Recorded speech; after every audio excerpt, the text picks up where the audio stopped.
House of Israel International services are held weekly at 3601 Rose Lake Drive, Charlotte, North Carolina, 28217, 11 a.m. Saturday mornings and 7 p.m. Thursday evenings, Eastern Time. This live broadcast is made possible through financial contributions from brothers and sisters like you. Your financial support is greatly appreciated. Thank you. Motivating. Inspiring. Challenging. Encouraging. Deepening. Strengthening. And enhancing your faith. Ladies and gentlemen, welcome to House of Israel International's live worship service. Now this word, relationship, or relationships, as we're going to see it to become, is many faceted, and we're going to address some of those facets today. From the time we're conceived and born until the time we decease, relationships in our lives have impact on us, both positive and negative. Relationships shape our worldview. It affects how we see ourselves in this new world that we've been thrust into, and relationships in our lives have major and key roles in our development and in our growth. As we grow, relationships must be categorized, and then they must be prioritized according to their importance. Key relationships in our lives include parents, guardians, siblings. These are relationships that for some reason or another we can't get away from, and we don't want to in some cases. These are relationships that were established without any of our consent. You don't determine what family you were born in. You didn't. You had absolutely no say in that. Some of you, if you were the firstborn and you had relationship with your parents in such a way to where you could influence whether or not there would be siblings. Some parents are satisfied with one child. Some parents have many children. Our siblings, we don't determine who our siblings are.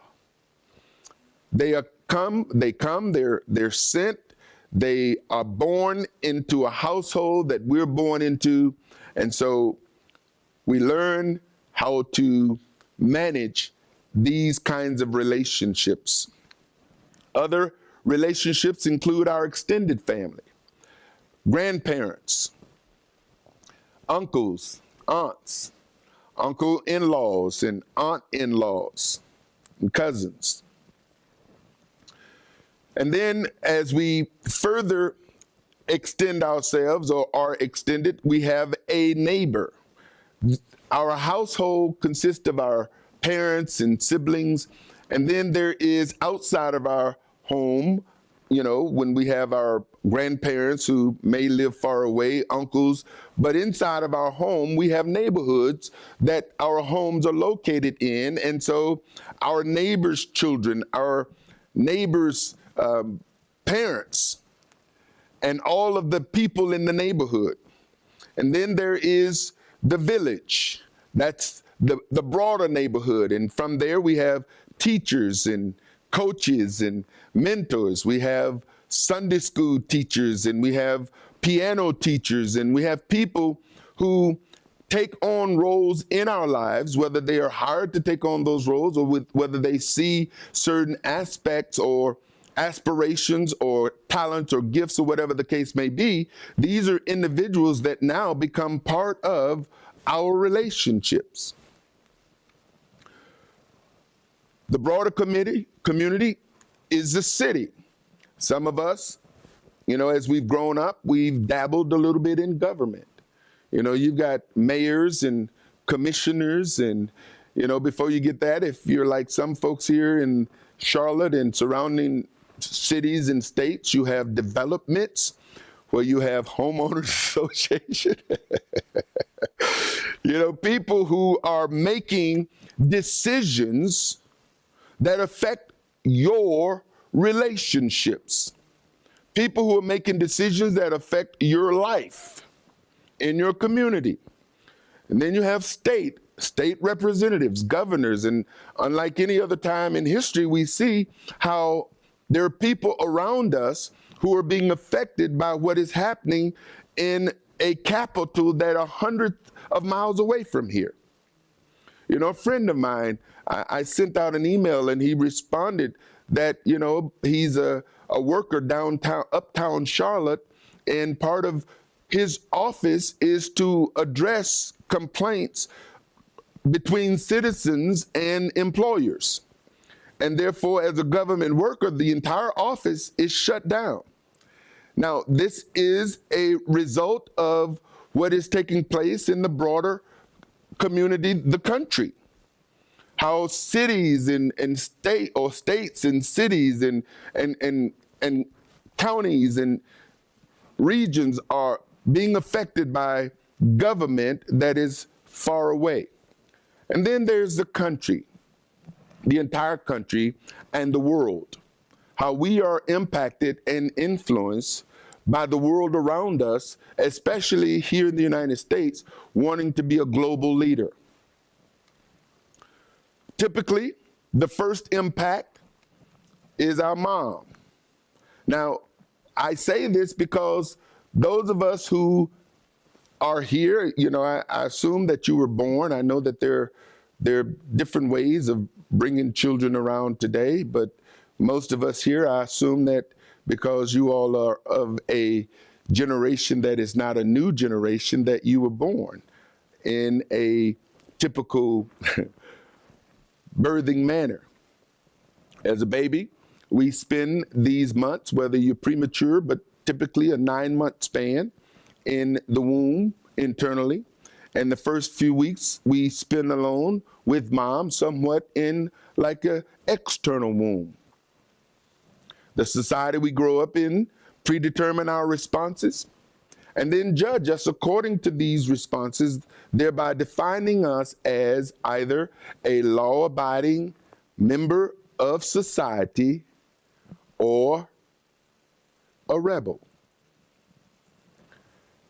The other day, I was sharing about my father and something that he did one day, and you didn't get the whole story, but I ran away. I was one of those children as a child felt that my environment was not the kind of environment that I wanted to be a part of, and I contemplated, and one day I decided that I would run away. Well, another side of the story is that I have a brother who left home when he was 15 years old, and we didn't see him until he was in his late 20s. Growing up in a big family like I grew up, we were taught that when you're 18 years old, you are on your own. And so none of my siblings stayed home beyond 17 years old. By the time we were 17 years old, all of my siblings were gone. Before I got 17 years old, I decided that, I didn't like the environment that I was being raised up in and decided that I was going to run away from home. Anybody here ever ran away from home? And my dad decided he wasn't going to have that. So he found me and he threatened me at the barrel of a gun to get in the car and to come home. And of course, my son asked me, do you think your dad would have shot you? I said to him that, I wasn't willing to take that chance because my dad was the kind of person who, you just didn't know. Maybe he would have. Maybe he wouldn't have, but I decided that I wasn't going to take that chance. And now looking back, I realized that I was not a law-abiding citizen. I was more of a rebel. Another thing, while I'm exposing myself is, for 2 summers in my middle school and high school career, I went to jail. My parents had to come and get me. My mother, my dad wouldn't come. But I didn't realize how bad I was as a child. I was a bad boy. And so I was a rebel. But all of this was because of the impact that society, my world, my community, my home, my relationships had on me. Webster defines society as people in general thought of as living together in organized communities with shared laws, traditions, and values. And so we live in these communities where traditions and values and shared laws are in an organized community where it is believed that most of the people who is a part of that community kind of have some of the same values, some of the same ethical beliefs that make the community what it is. And when people are in a community where their values aren't shared, then they have a tendency to look for other communities where those values are shared, move out of that community and move into a community that they believe the values are shared until the values of that community change.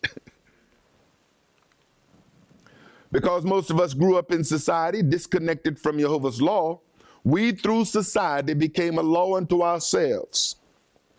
We were under the laws of society. Now, for us who live in society, we don't see that as a big thing until it comes to the laws of God.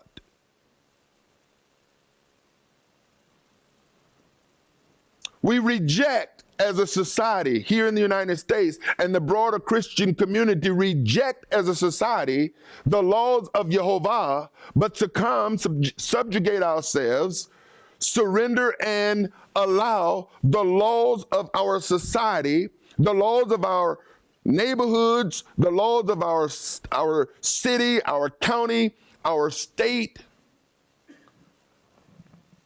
to govern us. And we fall in line with those laws of our society for fear of being a lawbreaker. And so our society deals with us as law-abiding citizens. And the question is, what laws are you abiding by to become a law-abiding citizen? People are more in tune with being a law-abiding citizen of the society in which they live in. And remember, as we discussed here a minute ago, society is a community, an organized community with shared laws, traditions, and values. Because we're convinced that our nation, the USA, is founded on God's law, even the moniker one nation under God, and therefore we inherit the idea and beliefs that are supposedly Christians, Christian values. And I say specifically the U.S. because we are U.S. citizens, most of us, but many people who come into our chat and into our community are not necessarily U.S. citizens. So that mindset is not part of their mindset as much as it is a part of the U.S. mindset, which we grew up in. By default, we were born with pseudo-Christian principles, just as people in Catholic nations, in Catholic homes, are born Catholic. See, I was born a Baptist. Now, long before I ever went to a Baptist church, my mama carried me to Baptist church in her womb. Many of you were brought up in some form of a community that had religious values, a code of religious ethics, a code of religious traditions. If you're born in a Muslim nation, You're born Muslim. It's just an assumption. If you're born in a Hindu nation, you're born Hindu. If you're born in a Jewish family, you're born Jewish. In Israel, you're assumed to be Jewish. As children, we're raised up in a system of ethics and values, along with the ethics and values we adopt on our own, and we gravitate to people who hold those same ethics and values, and these help to shape and to determine our worldview. Now, I'm going somewhere with this, ladies and gentlemen. When it comes to our dealings with the entity we call God, we're first introduced to him through a system called religion. Our first encounter with the Almighty is through a system of religion, and so our belief in God is reduced to a system of religious ethics and values. And whether you're brought up Methodist or Presbyterian or Pentecostal or Mormon or Catholic or whatever religious system you were born into, by default, you adopted those, was raised up in those environments, and the shared religious values and ethics of that belief system is what was imparted to us, and it affected how we saw the world at large. Because we only fellowshipped, commune with the community that shared our religious ethics, morals, and values. Outside of that was immorality. People who shared a different set of values that we may not have subscribed to, and as a result, we call those people lawbreakers, especially individuals who broke the laws of community. Some of us grew up in communities that had well-manicured lawns. Someone gets out on Saturday, starts mowing the lawn, pretty soon the whole neighborhood is out mowing the lawn. If there's a house in the neighborhood where the lawn is not mowed, the people start whispering in the community because we've identified someone in our community that doesn't share our values and our ethics. Look at that yard. That yard is an indication that this person doesn't fit into the morals and values of our community, because if they did, there is this subtle pressure on people that if I want to be left alone, if I want to be viewed as a valuable member of this society, then I have to get in line and mow my lawn, mow my grass, just like everybody else. This system of religious ethics and values determine our relationship and approach to the Almighty. It shapes how we view God, but even more importantly, how God views us.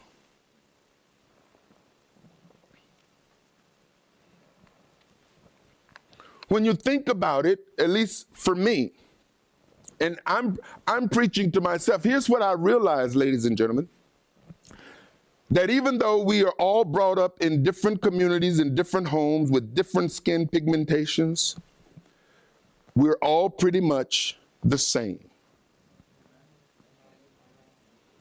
We want to live a quiet, peaceable, prosperous life in a neighborhood and community where we don't fear, we feel secure. We want our children to grow up and to learn and to become successful, whatever that success may be defined as.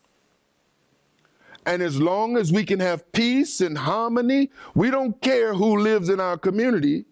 But there are certain things over the course of time in this country to where, because of certain values and ethics and communities and people, that it is determined if the wrong kind of people move into our neighborhood, then the value of the neighborhood now goes down.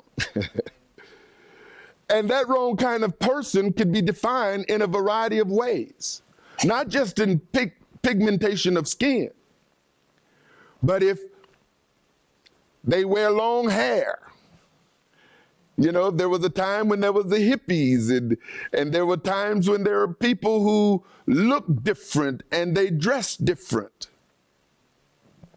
And now, you know, there is people who don't even know what their genders are. And so we're still operating by some of these values and ethics. And I can imagine for some of us what life would be like if a gay man and his husband or wife or whatever they call one another moved next door to you.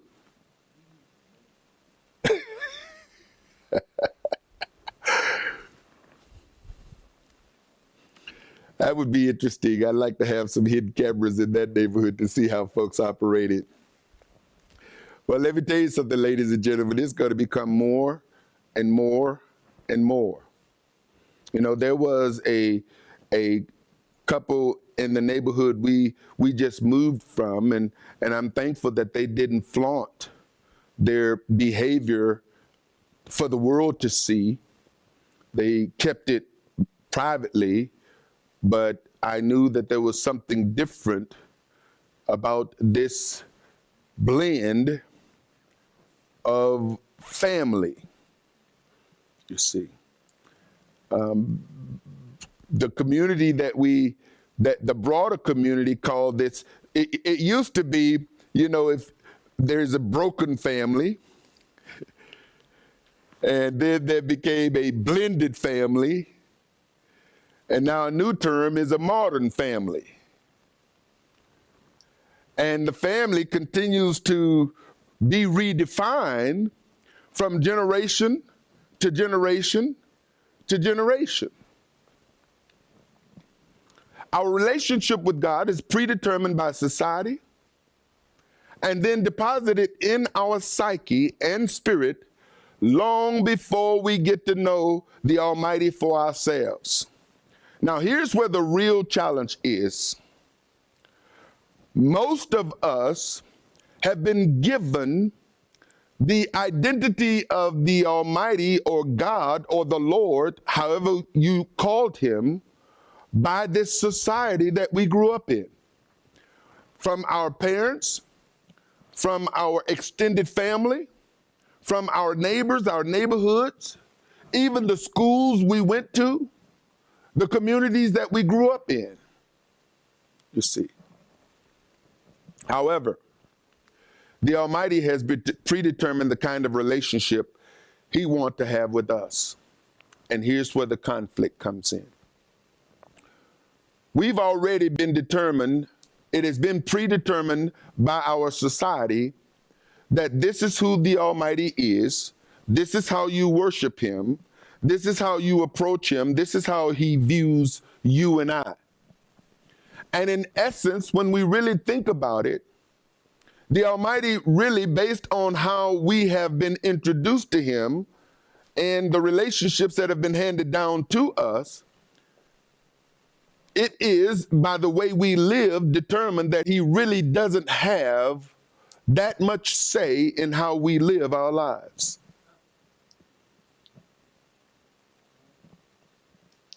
Because the one thing that our parents didn't teach us, not just by words, but by their actions, is that we live our lives the way we choose to live our lives based on the values that our society dictates to us. And if we do that, then not only are we a law-abiding citizen in our community, but this is the kind of citizen God appreciates. The focus of this society in our homes is one thing: salvation. If you're saved, then you're a law-abiding citizen. If you are a rebel, you need to get saved. Because if you get saved, then you'll fall in line like the rest of this Christian community, in this Christian city, in this Christian state, in this Christian nation. Well, over 80% of the people confess to be Christians, at least they used to. Paul writes in Ephesians 2:10, For we are his workmanship, created in Messiah Yeshua unto good works, which Elohim, YeHoVaH, hath before ordained that we should walk in them. Now, when I read this several years ago, it really didn't dawn on me. It didn't make a whole lot of sense to me, just like much of the Bible didn't make a whole lot of sense to me, because I read the Bible as a Christian was supposed to. When you think about it, the emphasis for many of us is that we should be able to read through the Bible for a year or in a year. How many of you have read the Bible in a year? How many of you have read the Bible several times? You see, from Genesis to Revelation, from cover to cover. How many of you know that reading the Bible doesn't necessarily make you a obedient servant of YeHoVaH? We are doing what is expected of us. Why? Because we're Christians. There are individuals who read the Quran the same way. There are individuals who read the holy books of their national religion.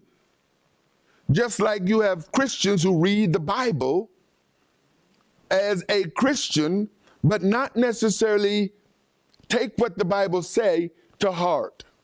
As a result, we read the Bible, or should I say, we read over the words that are printed in the Bible. What does this mean? The Amplified Version puts it this way: for we are God's own handiwork, his workmanship, recreated in Christ Jesus, born anew, that we may do those good works which God predestined, planned beforehand for us. Now, what is this saying?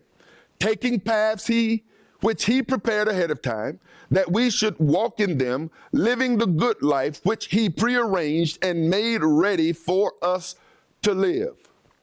Now, what is this saying? What it is saying here, according to this particular version, is that before you were born, Father had a plan and a purpose for your life. Before you were born, he had already set goals for you to accomplish. Before you were born, he had already set the end of your life from the beginning. Before you were born, before you were actually released from the womb, even in the womb, Father was molding, shaping, and creating you to become in this image and person that he wanted. And I believe that incorporated in our individual DNA is the plan of the Almighty, waiting to be recognized as our relationship with him gets in the proper place. How many of you have ever had deja vu? Ever heard of deja vu? How many of you ever been somewhere and got a glimpse that, you know what, I've seen this before. I've been here before. Even though you know you've never been there before and you've never seen that before, but yet you are convinced that you've been here before, you've seen this before, and there's something there that says, I've been here. I believe that the Father has placed in us this path that we're supposed to walk in, and the only way we're going to get on this path is in intimate relationship with him, to where he now begins to reveal the things that he has ordained us to do and to accomplish, so that when it's all said and done, we will hear, well done.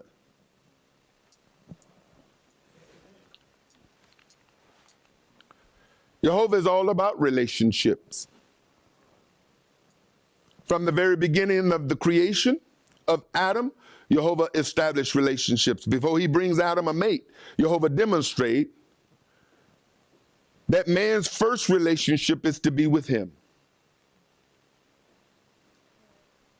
Now, if you don't get anything else, you need to get this. Now, we say we know this. We are groomed. It is drilled in our psyche. If I was to ask you today, without even thinking, if I was to ask you today, is God number one in your relationship? Chances are you will say yes.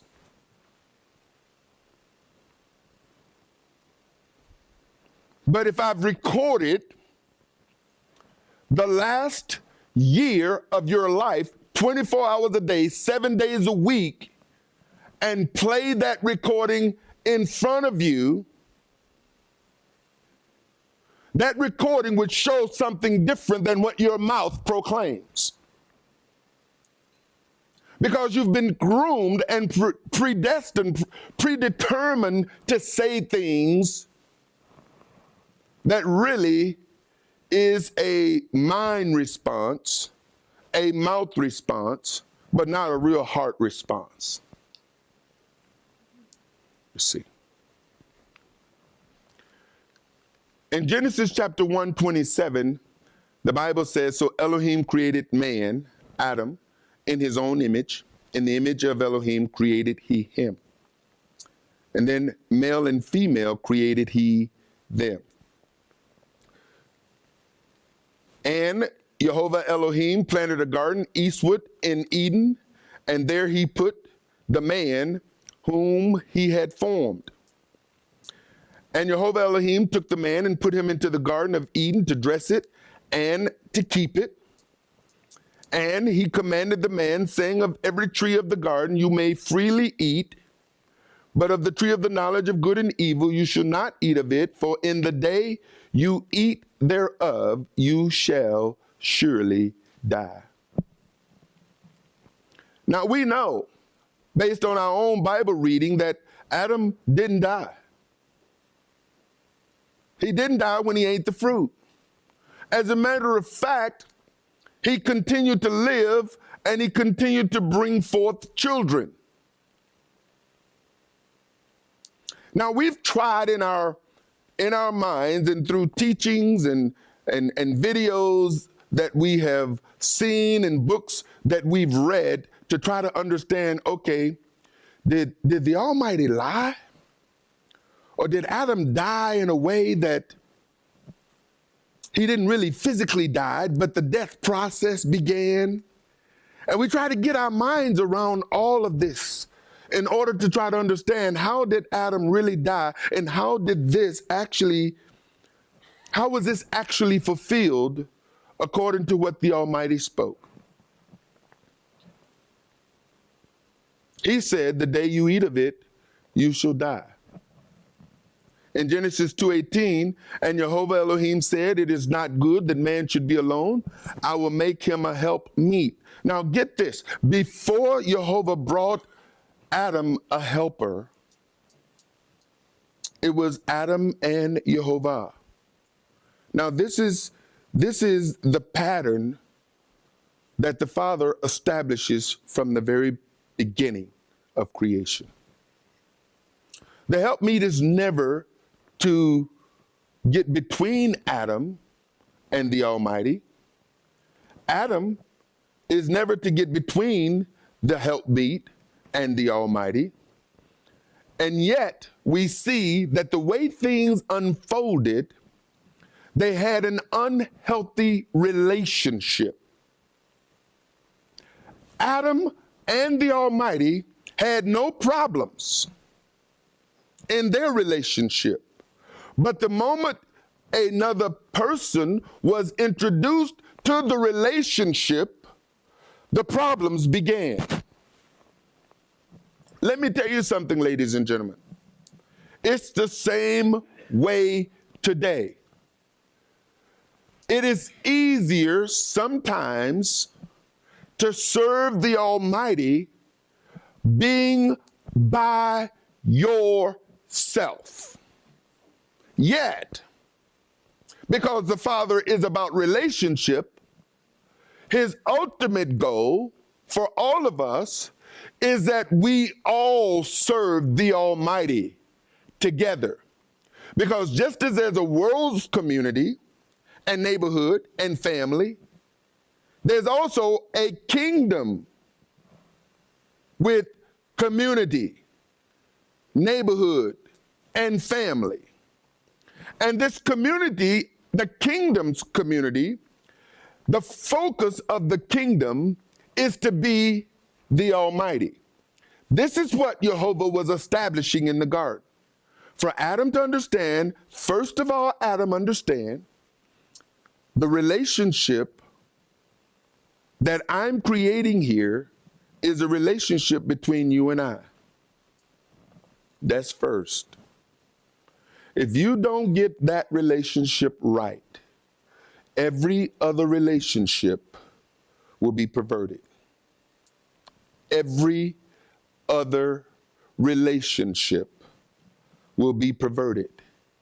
These relationships will now redefine your relationship with the Almighty. And you see this because people who are supposed to love the Almighty, who have problems with each other, are not necessarily seeking the Almighty to help resolve these problems, but seeking others to come in and to bring counsel. And sometimes this counsel is totally away from the Almighty's word.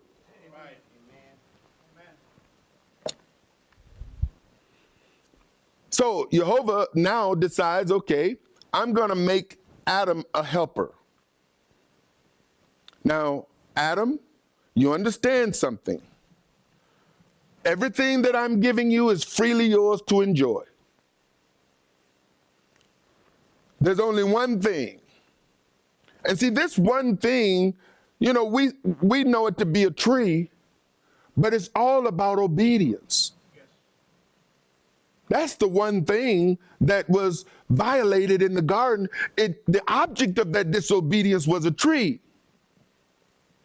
But it was the disobedience between Adam and the command of the Almighty that created the problem that got them exiled.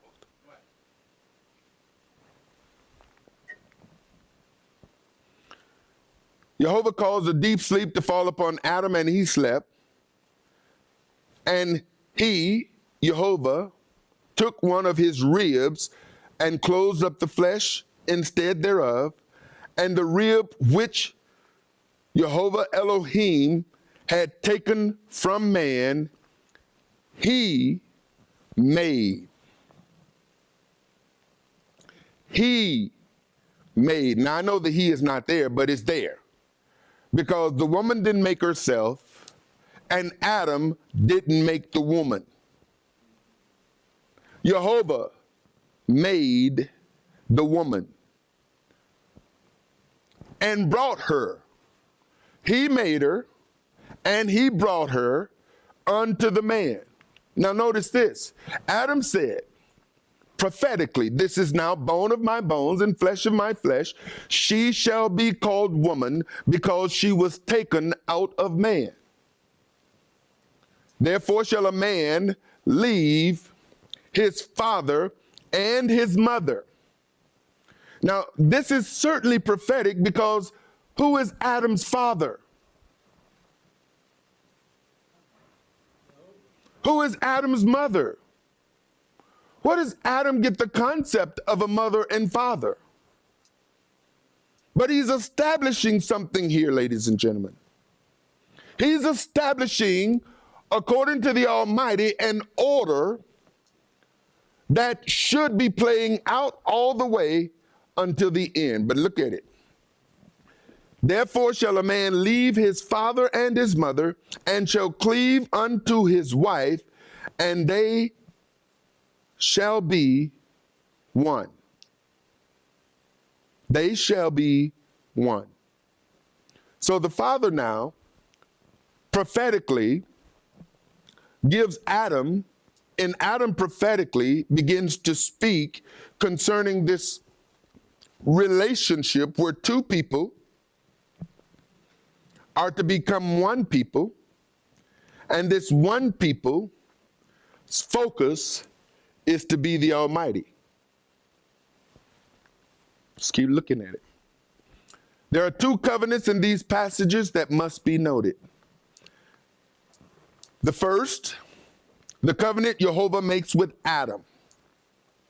He says to Adam, every tree of the garden you may freely eat, but of the tree of the knowledge of good and evil you should not eat of, for in the day that you eat thereof shall you surely die. The second covenant that Adam make with Eve in the presence of YeHoVaH. The first covenant YeHoVaH makes with Adam. The second covenant Adam makes with Eve in the presence of YeHoVaH. Now, why is this important? Why is this critical?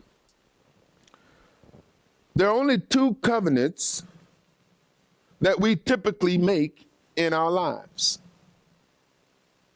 There's the covenant that we make to be born again, if you would. The covenant that we say, okay, YeHoVaH, you're going to be my Elohim, and I'm going to be your son, I'm going to be your daughter. These are verbal covenants that we make with the words from our mouth. The second covenant that we make, and he says, this is now bone of my bones and flesh of my flesh. She shall be called woman because she was taken out of man. Therefore shall a man leave his father and his mother and shall cleave unto his wife, and they shall be one flesh. A marriage covenant is a covenant. A biblical married covenant is a covenant between a man and a woman, vows that they make to one another in his presence. The first covenant is a covenant man makes with the Almighty, and the Almighty makes with man. So YeHoVaH establishes this covenant. The next covenant he establishes by saying it is not good for a man to be alone, and so he brings man a wife, and here you have another verbal covenant. The covenant that man makes with his wife, the wife makes with her husband, in the presence of the Almighty. These are the two covenants that we make as believers and as individuals who have been married. Now, I want to show you something. There is no covenant between parent and child. None of you as a parent has ever made a covenant with your children, unless it's some kind of a legal contract dealing with business, typically associated with some form of monetary loan. When a man and a woman comes together and decide that they're going to have children or a child, and they come together, when that child comes in, now, when we dedicate the child in a church environment, we go through a dedication service, then the preacher will say something like, do you swear to raise this child up in the fear of God, blah, blah, blah, blah. But the child doesn't say a word. The preacher asks the parents and then the godparents and then other people that they now enter into a covenant agreement to raise this child up, but this child don't agree to nothing. There is no covenant between parent and child, and guess what? There is no covenant between child and parent. There is no covenant between man and society or society and man. Now, you enter into a covenant agreement that you're going to buy a house in a particular neighborhood. It's called a loan, where you incur debt. If you move into a neighborhood association, you enter into an agreement based on the neighborhood association that you're going to do such and such and such. If you enter into a rental agreement into a particular community, you enter into a contract.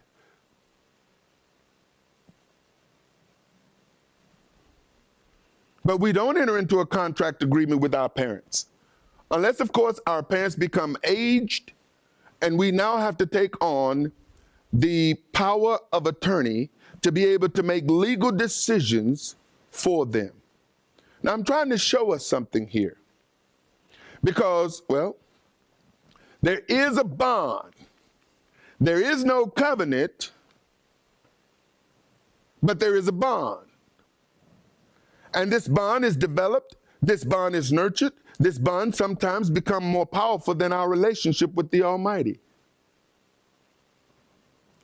As we age, the bond can become bondage. Now, I want us to just chill off for a moment.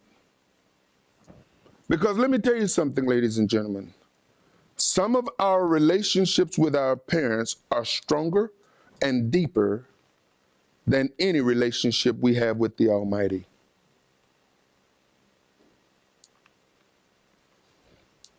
Webster describes or defines bondage as the state of being a slave, servitude or subjugation to a controlling person or force. I'm going to tell you something about the human spirit. The human spirit rebels against control. This is where oppression and depression and the spirit of oppression, the spirit of depression, and because of the societal norms, we succumb to this pressure of submission when in our heart we are rebelling and screaming as loud as we possibly can. And so we fall in line with the societal law-abiding, predetermined behavior and suppress our spirit for the sake of being accepted by society.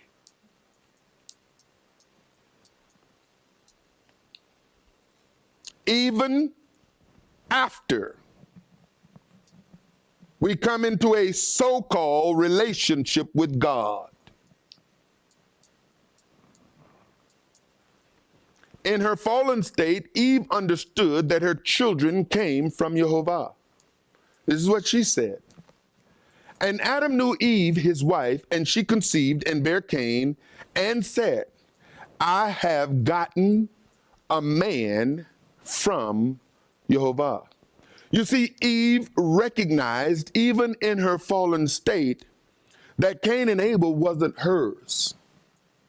They were hers for a period of time. And this period of time was for them to train their children to fear the Almighty.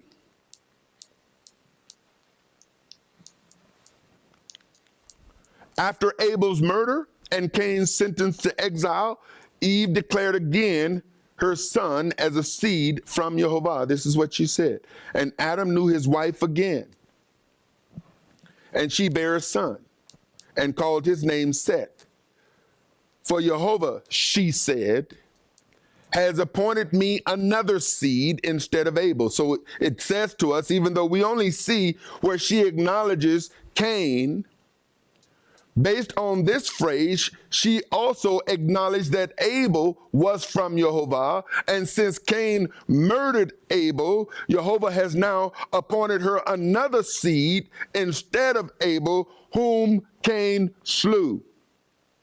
She recognized and acknowledged that her sons, her children, came from him.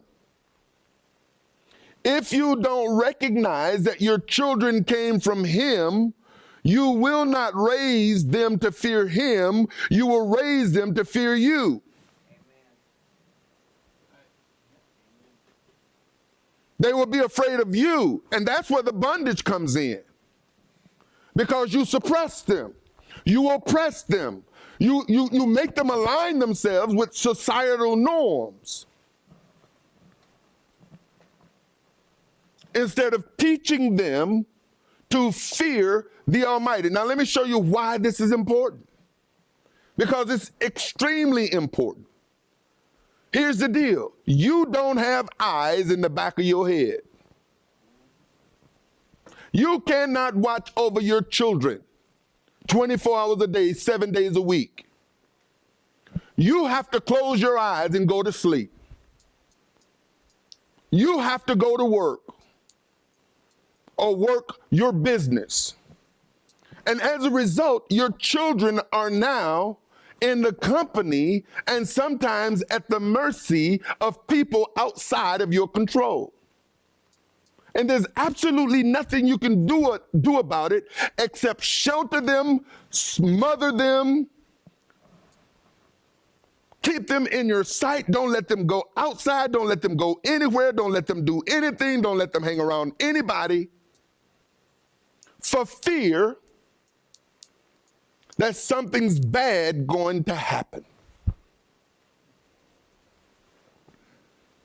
And so we become the oppressors ourselves without even realizing that we're doing it when we're teaching our children to fear us instead of fearing the Almighty. See, when YeHoVaH dealt with the issue in the garden, he didn't just deal with Adam. He didn't just deal with Eve. He also dealt with the serpent. He dealt with everybody. Why? Because everybody is accountable to him. Every one of us is accountable to him. He is the one we all are going to have to face. Amen. And our children should know this from the very beginning, that he is the one you're going to have to face. He is the one who brought you into the world. My parents told me, I brought you into the world, boy, and I'll take you out. This is what my parents taught me. But see, Eve didn't say, I brought you into the world. She says, I've received a man from YeHoVaH. That's what she said. Now, everybody after that, we know, was born into a fallen state.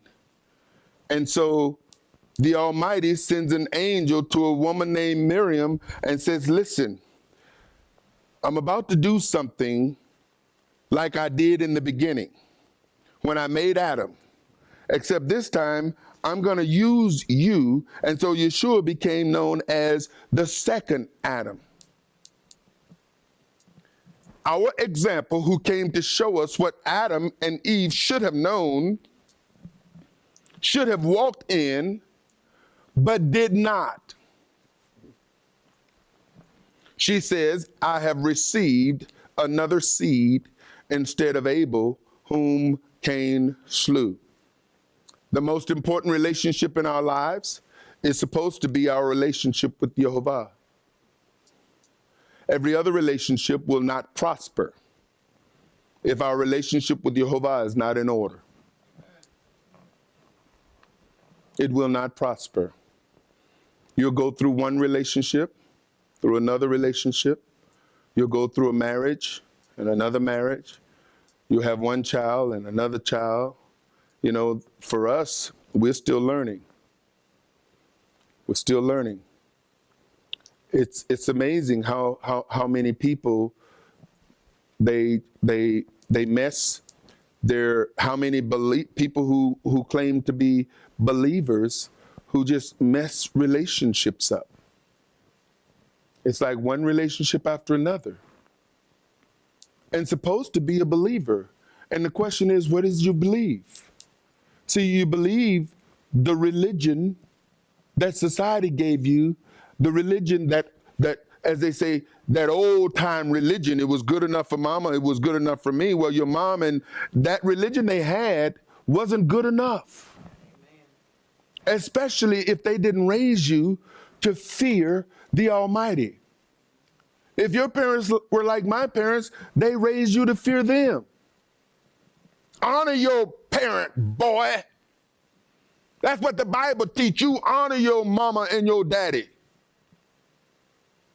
And so we don't want to violate what the Bible teaches, but did we really understand what the Bible was saying about honoring your parents?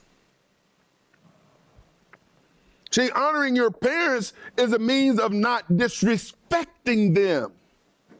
It's a means of making sure that you are now going to not only heed their instructions, but you're going to submit yourself to them as parents who have been ordained to train you in the way of the Almighty, so that when you get old, you won't depart from it. But when you get old, you're also going to now look after your parents who trained you to fear the Almighty. And because you fear the Almighty, you're looking after them, just as they looked after you,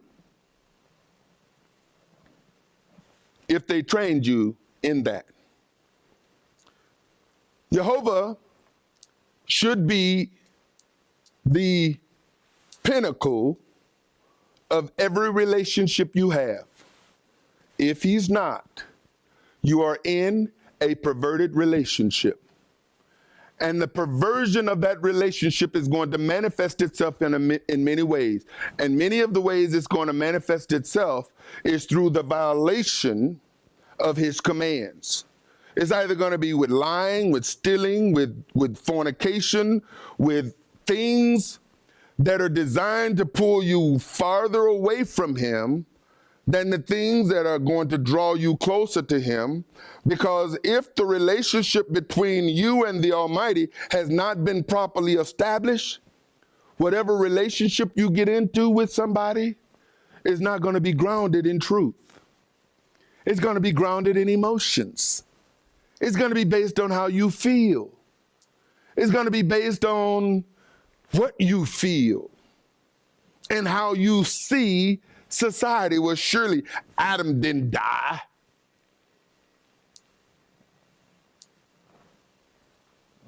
You see, we create a religion for ourselves based on our understanding or the lack thereof of what this Bible teaches. And as a result, our relationships aren't healthy. If your relationship with your father is not right, your relationship with your parents will not be right.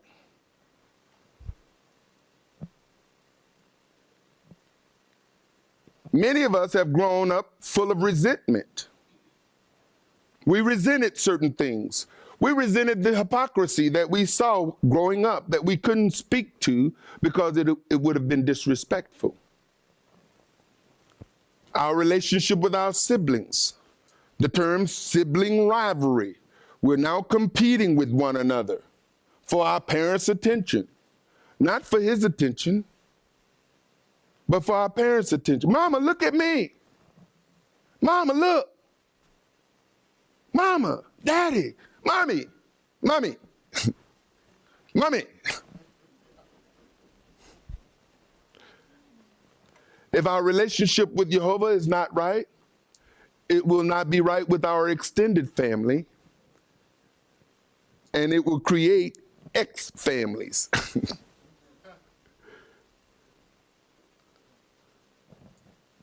Ex-mother-in-laws, ex-father-in-laws, ex-brother-in-laws, ex-sister-in-laws. If our relationship is not right with YeHoVaH, our relationship with our neighbor is not going to be right. With our spouse, it's not going to be right. Because we're entering into a relationship with unrealistic expectations. Most people enter into relationships with unrealistic expectations, and they immediately go to work on their spouse to make them line up with their expectations. As a result of that, it manifests control And control is resented. Control is resented by the human spirit. The body will submit to control in order to try to keep the peace to a point to where it is no longer able, or the person dies inside.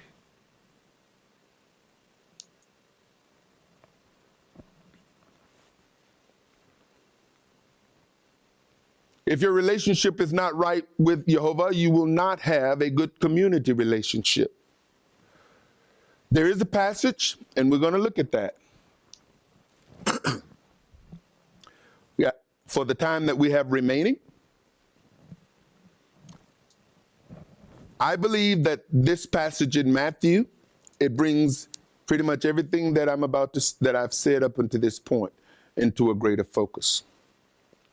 Remember, we are predetermined by our immediate family, our parents, our household, siblings, our extended family, grandparents, and uncles and aunts and cousins, and then our neighbor, and then our neighborhood, and then our community, our city, our state, country.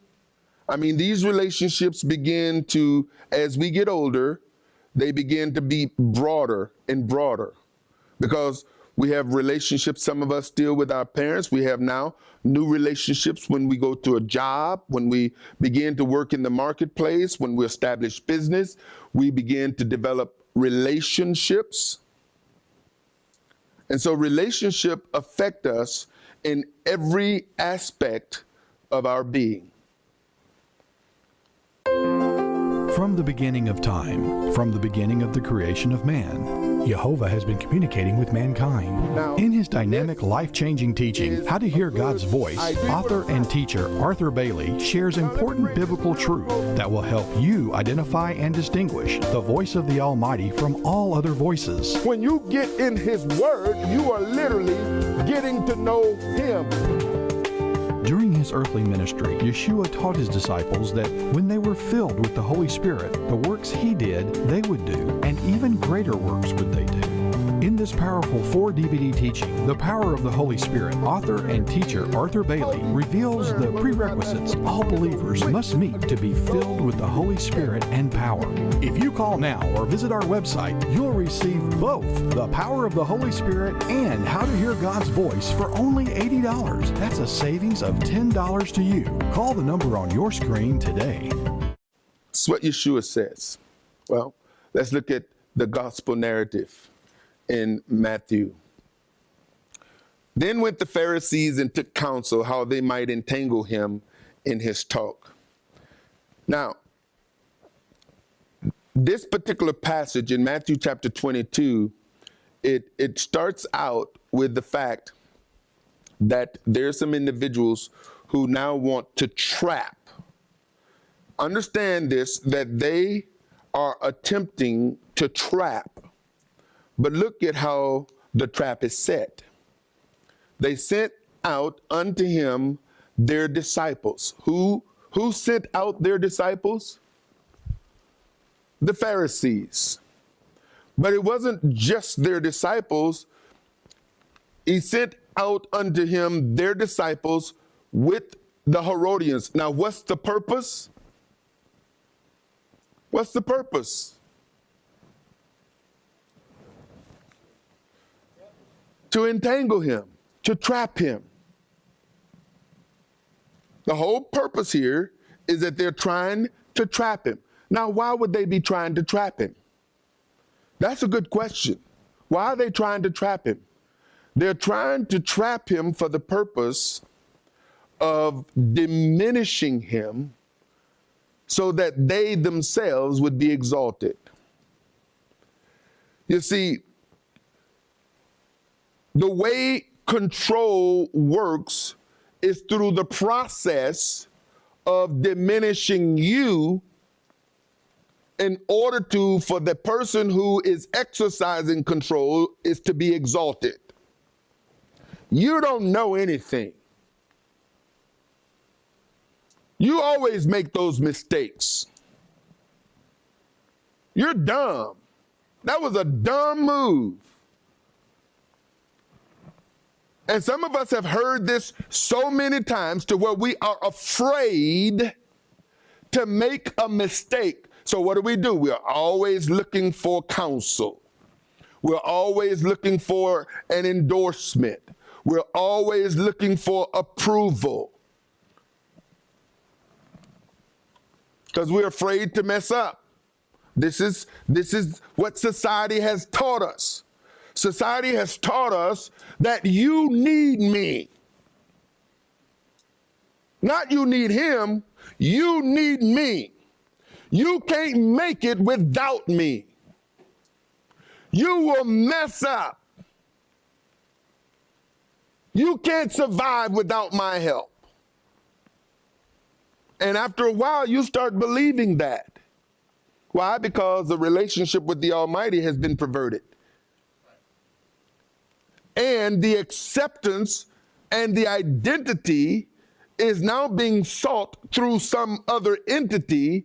And typically the entity that you're seeking the identity from is an oppressive and suppressive entity that is trying to exalt itself. And the only way it can do that successfully is by debasing you.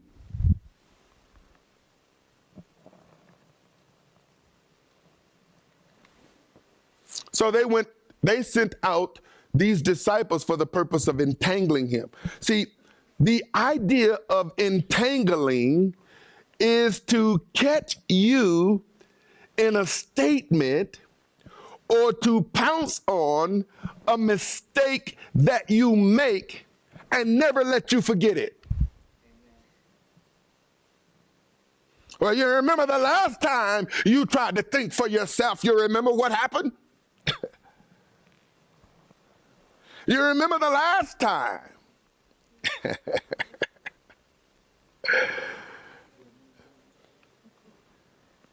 So now, always holding you hostage to the mistake you made 20 years ago.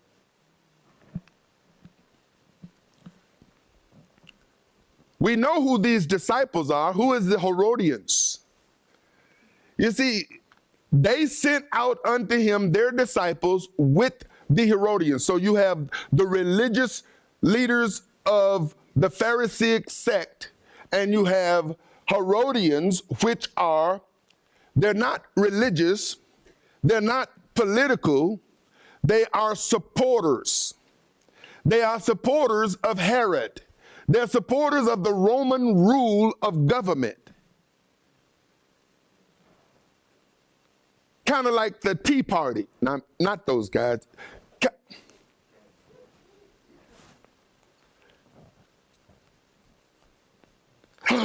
He didn't say that. Yes, I did. It's people who are trying to exercise control, and they don't care who they strangle or damage in the process, because their agenda is all that matters. And it doesn't matter. They just want some influence to get their agenda across. So the Herodians, they're not religious, although they may be part of some religious organization. They're not political, although they may be part of some political purpose. Yet, their goal is to cause Yeshua, who is a rebel, to line up under their control. Now, the only way we're going to be able to do this is we got to entangle him. So let me show you. So they gathered together, and they now, as it says in verse number 14, okay, I know it's there somewhere, I just saw it. Verse 15, they took counsel. Here's a church meeting.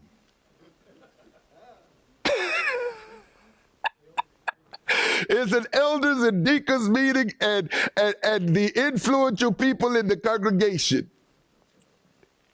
Now, listen up. Now, we know what the bylaws say, and we do have a contract with the pastor. the hired head. So we can't just treat him any kind of way. And as of yet, he really hasn't violated any of the tenets of his contract.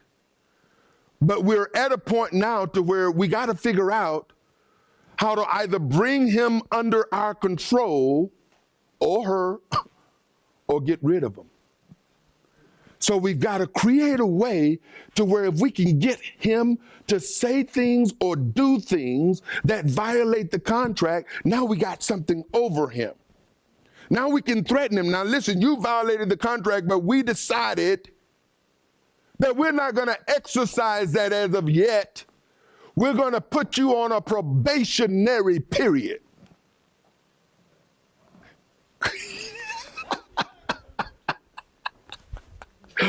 We're going to put you on probation, Pastor. Now, don't mess up. And as long as you teach and preach what we want you to teach and preach. Now, Pastor, you know that last message you preach, it was really borderline. You're getting too close to the edge. You need to move it in just a little bit. Because after all, you know you're on probation, right? And then there's the threat of divorce.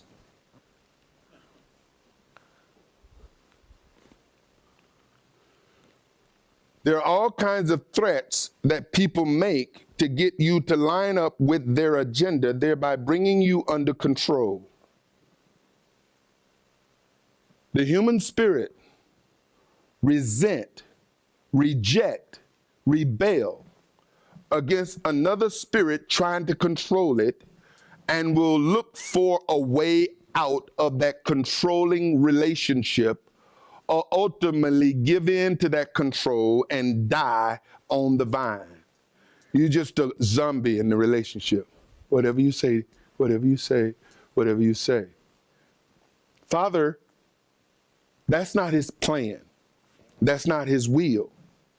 And you sell yourself short when you don't take full advantage of the person the Father has blessed you with as a spouse.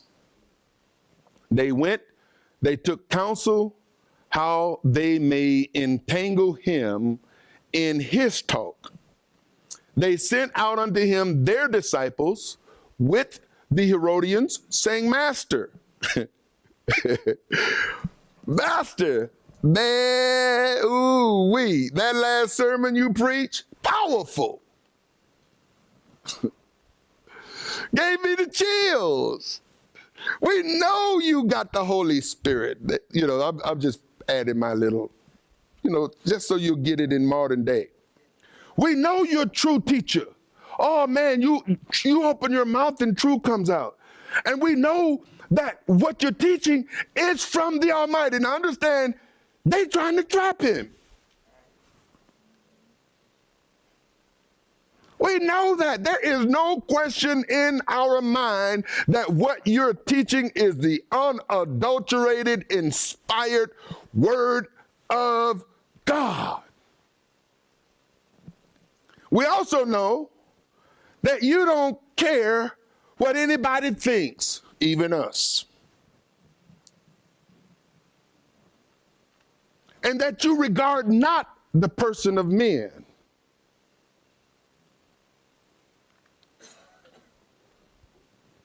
Tell us, therefore, what you think about this. Is it lawful to give tribute unto Caesar or not? Now you got to understand, why would a religious person be asking the Messiah about tribute? And why is the Herodians there? See, when people come to trap you, they usually come with witnesses.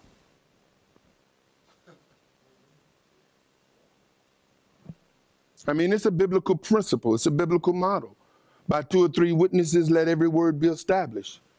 When they couldn't find witnesses against Yeshua, they just paid some people to be false witnesses, which is religious people paying people to bear false witness, which is a violation of the commandment they're supposed to be teaching as one who is the teachers of Israel and the representatives of the Almighty. You see, when men get their agendas, their religious agendas, they don't care what the words say. They'll twist it.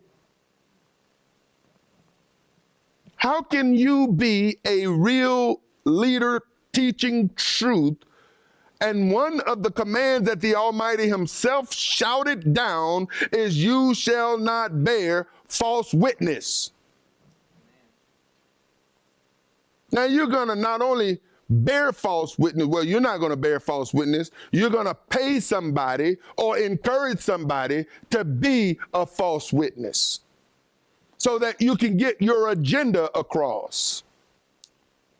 Beware of people who say stuff like, well, I'm not the only one who feel that way. Well, what do you mean you're not the only one? Who else? Well, I can't tell you. Is there anybody else? You don't know. Because they've already now just planted the seed that they're not the only one who feel that way.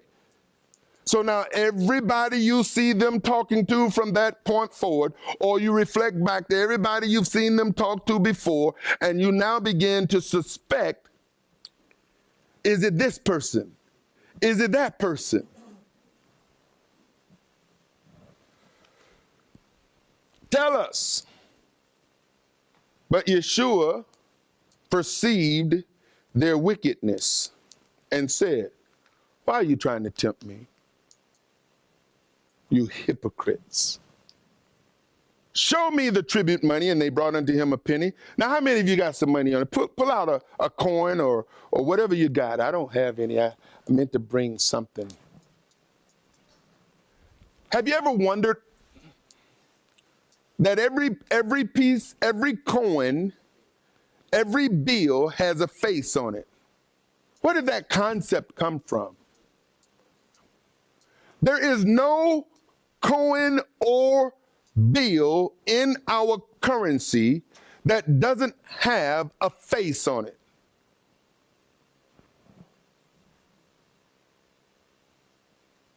Now, you know what that means?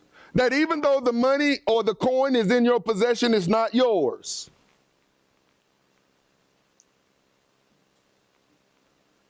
That's why you can't burn it.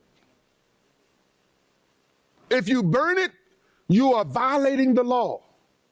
If you try to manufacture it on your own, you're violating the law. On the dollar bill, it says Federal Reserve Note.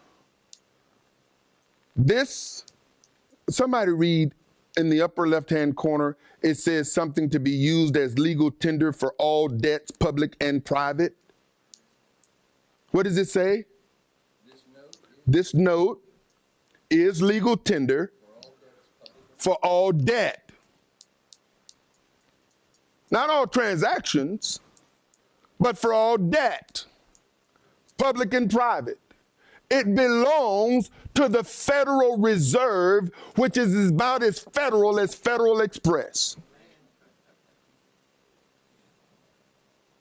It's a private entity. You understand? So even though you've got the currency in your hand and in your pocket, it's Caesar's. This is what Yeshua is saying. Hand me the coin. Whose face is that? It's Caesar. Your face is not on it. Now, you know that, and some people have done this. There's community currency. And communities have created currency that is legal tender to be used for business transactions within that community. It doesn't work outside of that community, but in that community it works. You see, you can create your own currency. You can create your own currency. The only problem with your currency is that it may not necessarily can be used as legal tender for all debts, public and private, but only with the individuals. That's what a promissory note is. A promissory note is legal tender between you and the person you made the promise to, and is legal and binding in a court of law. Yeshua says, show me the tribute money. And they brought unto him a penny. Says, this joker might try to keep it. I mean, everything about this is an indication that we don't trust you, even though we know you are a man and you speak the truth and you come from him. And he said unto them, whose is this image and subscription? They say unto him, Caesar's. Then say he unto them, render therefore unto Caesar the things which are Caesar's, and unto YeHoVaH the things that are YeHoVaH's. Now this is powerful, because he's talking to the religious leaders. He says, listen, you all have your priorities mixed up.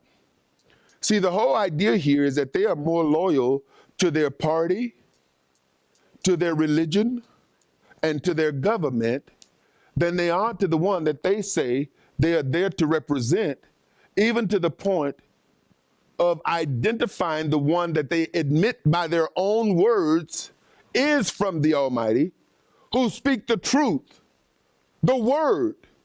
Now get this. The people said that they knew he spoke the word, but they weren't speaking it. They knew the truth, but they weren't speaking the truth. They were speaking their religious belief systems, their values, their morals, their ethics, their traditions. They knew it, just like many of us know it. But what are we doing with it?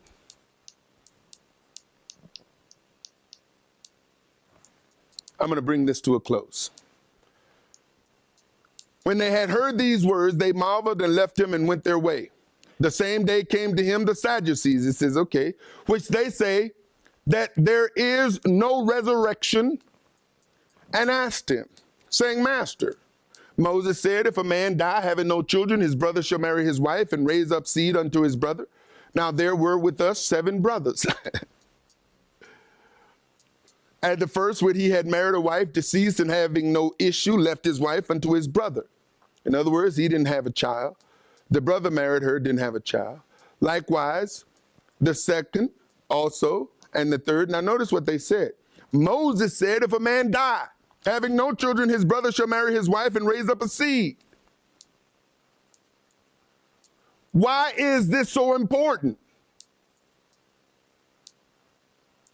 Every man is supposed to have, or should have, the opportunity, one, to fear YeHoVaH, and to take part in the next generation, teaching and training, so that the next generation that they teach and train and impart the fear of YeHoVaH in is going to impart it to the next generation, and then to the next generation, and then to the next generation. This is so much a part of YeHoVaH's plan that if a man died and didn't produce one, then his brothers had to take the responsibility to make sure that the seed that is going to bring forth the fruit and the fear of YeHoVaH is left on his behalf, incorporated in the law. And they said, well, he deceased have no issue, left his wife, likewise the second also, and the third unto the 7th. And last of all, the woman died also. Now, in the resurrection, whose wife shall she be of the 7? For they all had her. Now, how is he going to answer this question? The way he answers it, ladies and gentlemen, we really should take note, because this is what he says. You err not knowing the scriptures, nor the power. And this is where the religious leaders were then, and this is where many of them are today. They're too busy, like Pharisees, trying to make disciples of themselves, members of churches, add to the denominational roll. And as I've shared with you, ladies and gentlemen, the biggest reason why people want to count numbers and identify membership is for the purpose of going to the bank and borrowing money. It's the only time it really matters. What difference does it make how many people you have in your fellowship? From a visual standpoint, it says that if you've got a lot of people, surely God must be with you. This is the psychological. If the word is so strong, where's the people? Where's everybody at?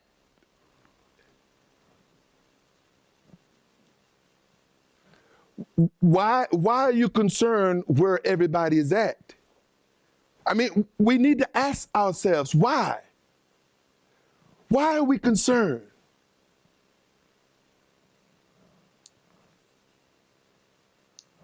I think it's a legitimate question because we all, for the most part, have done it either verbally or we've thought it. I see you.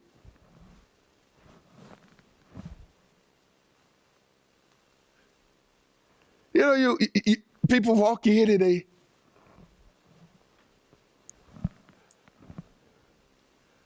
why do you do that? You don't even know. Or do you? It's how we have been conditioned. That's a psychological move. And then here's a classic. What time service start? What do you mean what time? Service starts at 11. Well, where's everybody at? It's 11 o'clock. You know, I'm glad you know how to tell time. Like you might be the only one who know how to tell time, because all those people who are late, obviously, they don't know how to tell time. Why do we do that? Well, we start at 11. Everybody should be here at 11. Says who? Says you. I've decided, you know, people can show up when they want to show up. You know why? I know one place they won't be late for.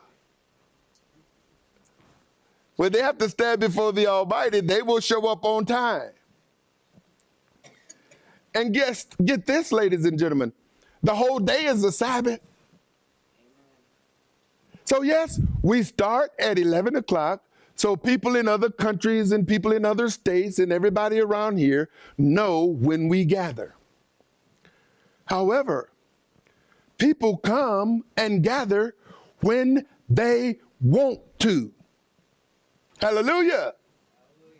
That's called freedom.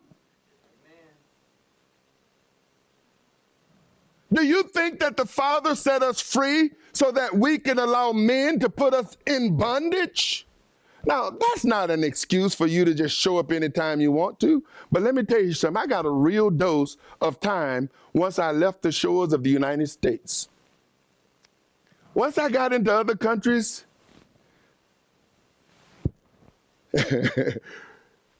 people showed up and others showed up later and others showed up later.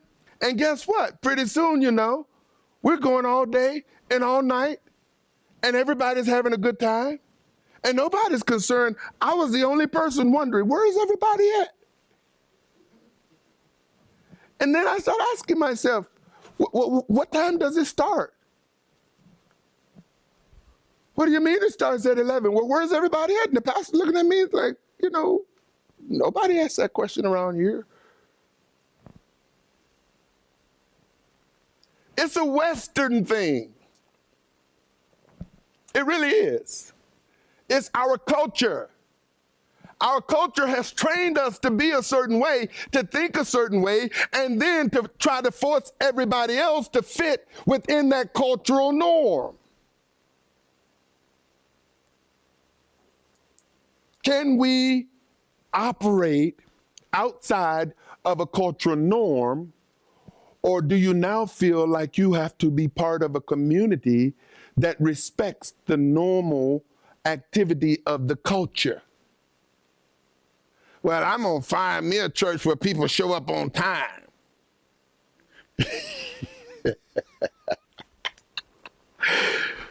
Hallelujah. Are you all tired yet? I'm going to give you just a little more. And Lee is saying, I haven't seen that since I left the Lutherans.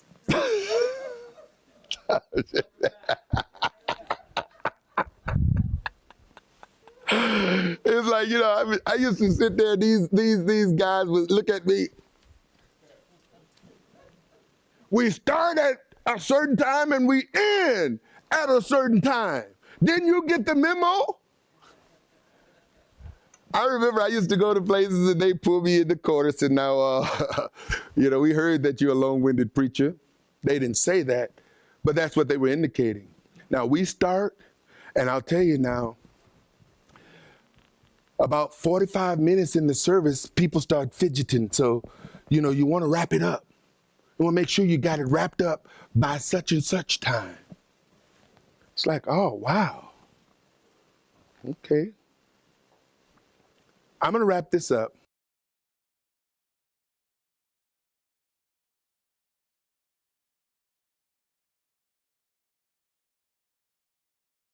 But are as the angels of God in heaven, but as touching the resurrection of the dead. I mean, since you guys want to talk about the resurrection, let's look at this. First of all, you don't know what you're talking about. You're asking a question that you obviously don't know the scriptures. And if you did know the scriptures, you wouldn't be asking such a question. And the fact that you don't know the scriptures, you don't know the power of the Almighty. Based on the question that you're asking, you're trying to trap me, but actually you're trapping yourself. And the fact of the matter, now that you bring up the resurrection of the dead, let's deal with the resurrection of the dead. Have you not read that which was spoken unto you by God, saying, get this, I am the God of Abraham and Abraham's son and Abraham's grandson? He didn't say that. He says, I am the God of Abraham. I am the God of Isaac. I am the God of Jacob. Now he's using this in present tense, speaking of those who are dead or deceased. To the religious leaders who boldly proclaim that our God is the God of Abraham. Abraham's dead. Our God is the God of Isaac. Isaac is dead. Do you have a God who's the God of the dead? Or is he the God of the living? If he's the God of the living, why are you using dead people to identify your God?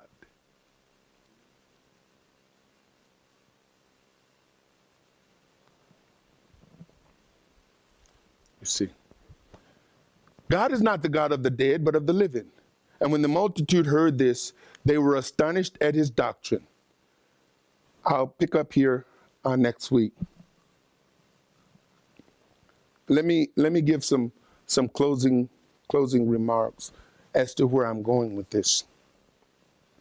When it comes down to relationship, as I've already said, if you don't get your relationship with the Almighty right, every other relationship from there is going to be wrong. It's going to be perverted. You'll not know how to deal with people the way the Almighty wants you to deal with them. You won't know how to deal with your children. But before you even have children, you won't know how to deal with your mate, with your spouse. I was one of those people who almost messed things up royally. Most men, and I can say this, I can't say most men, but I can say most of the men I know don't have a healthy respect for their wives. They really don't. They don't think their wives can think. They don't think their wives can add She's good for sex and cooking and cleaning. And when she's no more good for sex, she's good for cooking and cleaning. She doesn't have a mind, at least not one that's worth listening to. And so as a result, most men mess up their relationship by killing their spouse. And what I mean by killing, not physically, but shutting their creativity down. And when you shut down the creativity of your spouse, do you know that you as a man have to work extra harder? You have to work harder because you don't have a shared burden. You have the responsibility of providing. Where did that come from? Your job is to provide for your family. Where did that come from, ladies and gentlemen? YeHoVaH gave Adam and Eve the responsibility to rule together. Amen. He didn't say, Adam, now it's your job to provide for your family. It was their role to tend, to keep, to subdue, to rule over. But when you put to death or you don't respect the mate that the Father has given you, then now you have to work that much harder. But not only that, what are you teaching? What are you demonstrating? And what do your children see? Because chances are, men who had mothers who were controlling and manipulative marry women who are controlling and manipulative. Not all of them. Men who had mothers that were submissive and subjective marry women who are submissive and subjective because they take on the roles of what was demonstrated in their homes.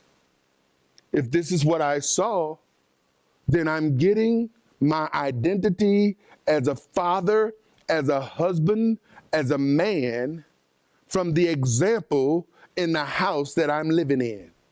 I'm getting my identity as a wife, as a mother, as a woman from the identity of the woman that I live with. She is showing me that this is what you're supposed to be. And if I don't like how she is and I rebel against that, or if I don't like how he is and I rebel against that, now I'm classified as a rebel.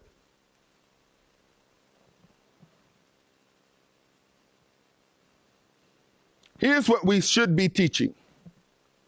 What we should be teaching our children for the sole purpose that your role as a parent is temporary. All right. Your role as a parent is temporary. Right around about the age of 8, 9, 10, your influence is already waning.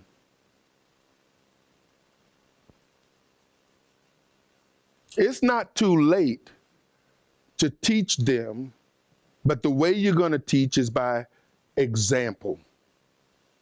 It's not by words, it's by word and deed. And we'll pick this up later.